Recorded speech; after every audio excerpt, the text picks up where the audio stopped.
Hello students, या व्हिडिओमध्ये आपण प्रॉब्लेम सेट 2 चा लास्ट क्वेश्चन बघणार आहोत. Question number 8. In figure 2.28, line PS is traversal of parallel line AB and line CD. If ray QX, ray QY, ray RX, ray RY are angle bisector, then prove that QXRY is rectangle. So आपल्याला या question मध्ये proof करायचा आहे हा जो आहे QXRY हा rectangle आहे हे आपल्याला याच्यामध्ये प्रूफ करायचं आहे. सगळ्यात आधी क्वेश्चन मध्ये काय दिलं आहे की रे QX बायसेक्टर आहे. आता QX रे कोणता आहे? हा रे. हा बायसेक्ट कोणाला करतोय? कोणत्या अँगलला? अँगल AQR ला.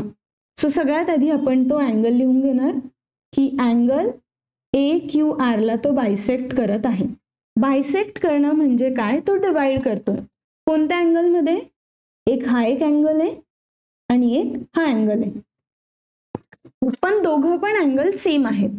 सो बायसेक्ट म्हणजे डिवाइड केला. आपल्याला कोणत्या अँगलवर फोकस करायचा आहे? जो हा रेक्टँगलच्या मध्ये.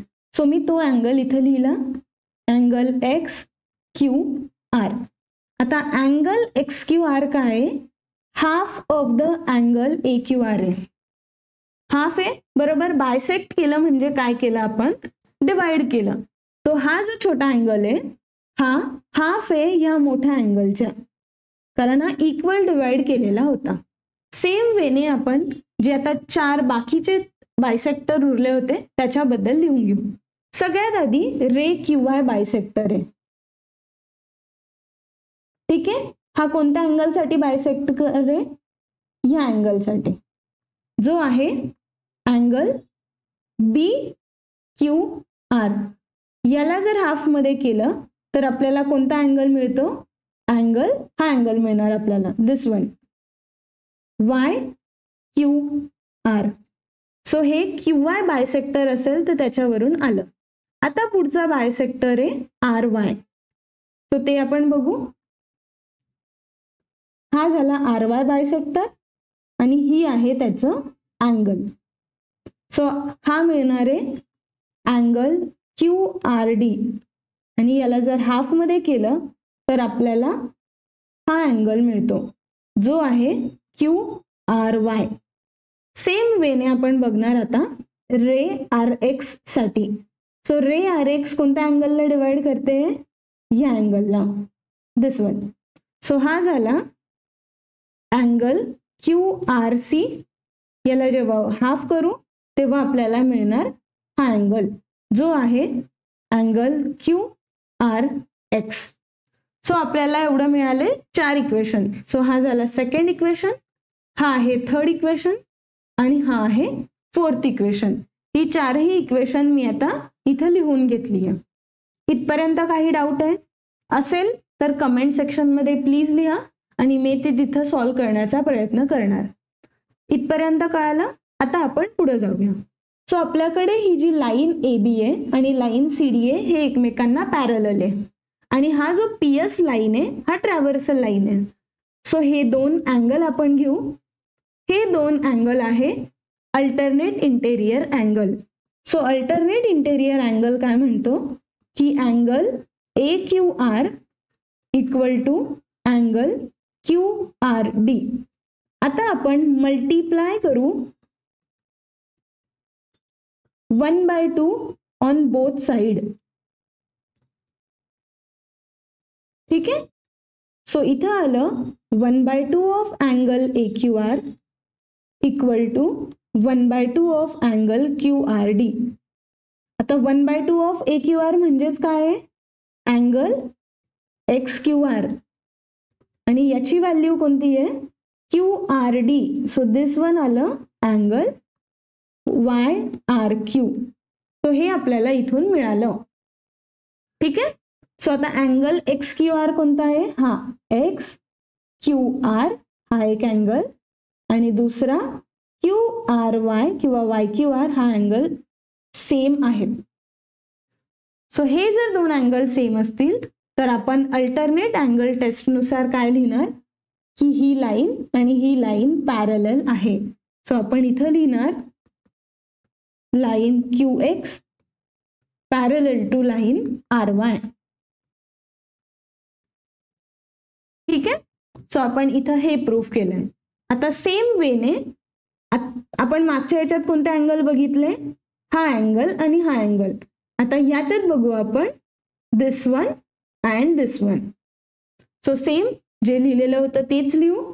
अल्टरनेट इंटेरियर टेस्ट नुसार लिहिणार आता की angle BQR equal to angle QRC.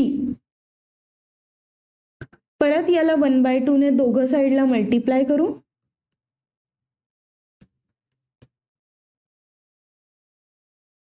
One by two of BQR आहे YQR आणि 1/2 ऑफ QRC आहे angle XRQ sorry. So YQR म्हणजे हा अँगल आणि XRQ म्हणजे हा अँगल. सो हे दोघंही अँगल एकमेकांच्या इक्वल आहेत आणि हे इंटेरियर अँगल आहे.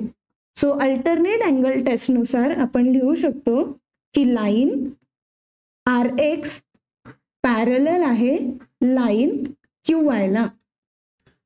सो आपण पहिल्या याच्यात काय प्रूफ केलं की QX आणि RY पॅरलल आहे आणि आता आपण सेकंड इक्वेशन मध्ये लिहिलं की हा QY आणि RX पॅरलल आहे.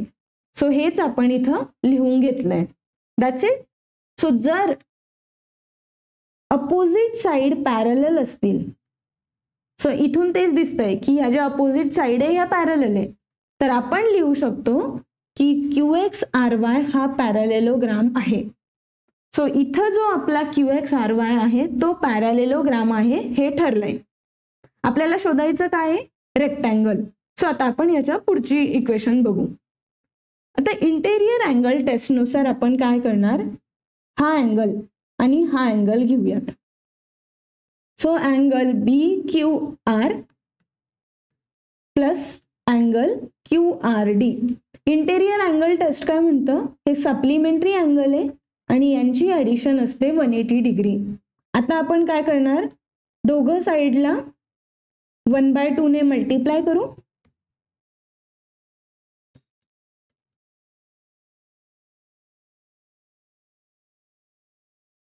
तो 1/2 ऑफ BQR असतो YQR, 1/2 ऑफ QRD ची व्हॅल्यू आहे YRQ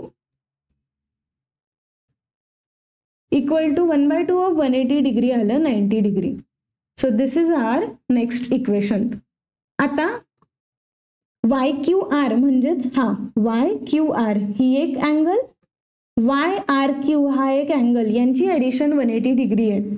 सो आपण ह्या ट्रँगलला बघू आता, कारण ह्या ट्रँगल पैकी हे दोन अँगलची ऍडिशन आपल्याला कळाली 90 डिग्री.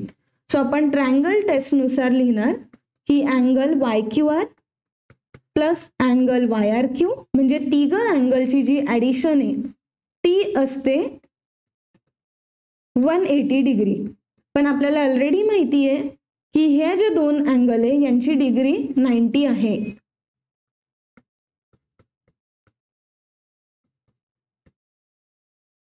सो आपल्याकडे अँगल QYR इक्वल टू आला 90 डिग्री.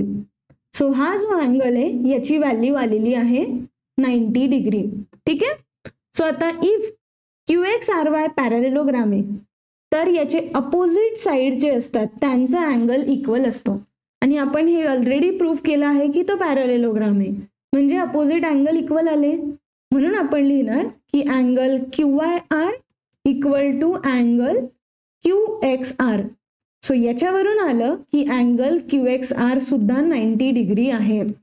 सो हे दोन अँगल आले 90 डिग्री. ठीक आहे.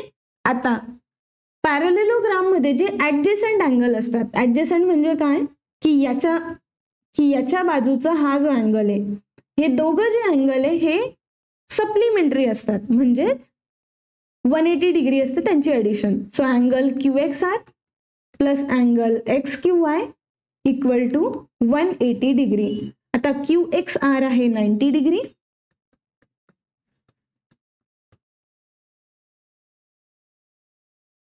सो 180 मधून जर 90 मायनस केलं तर एक्स क्यू वायची व्हॅल्यू आली 90 डिग्री. सो इथं याची व्हॅल्यू सुद्धा आलेली आहे 90 डिग्री. आता परत आपण अपोजिट अँगलचा थिरम यूज करू, ज्याच्यामध्ये हा अँगल आणि हा अँगल इक्वल आहे. So angle X Q R equal to angle X R Y. So angle X R Y equal to आला 90 डिग्री. सो आपले चारही जे अँगल आहे ते 90 डिग्री आली आहे. आणि जेव्हा पॅरलेलोग्राम मध्ये 4 अँगलची व्हॅल्यू 90 डिग्री असते तेव्हा तो रेक्टँगल असतो. सो इथं आपण प्रूफ केलं आहे, हेन्स प्रूव्ड की हा जो क्यू एक्स आर वाय हा रेक्टँगल आहे. मला माहिती आहे हा थोडा कठीण प्रॉब्लेम होता. तुम्हाला एक दोनदा ह्या प्रॉब्लेमला बघावं लागेल, एक दोनदा स्वतःहून ट्राय करा, म्हणजे तुम्हाला समजेल की मी कोणत्या स्टेपने हा प्रॉब्लेम सॉल्व्ह केलेला आहे. काही डिफिकल्टी असेल तर कमेंट सेक्शन तुमच्यासाठीच ओपन आहे. तिथं तुम्ही टाईप करू शकता तुम्हाला काय प्रॉब्लेम येतोय किंवा मी कशा पद्धतीने शिकवायला पाहिजे तर तुम्हाला अजून सोपं वाटेल. सगळे सजेशन कमेंट्स तुमच्यासाठीच ओपन आहे. प्लीज लिहा. व्हिडिओ आवडला असेल तर याला लाईक करा आणि आपल्या चॅनलला सुद्धा सबस्क्राईब करा.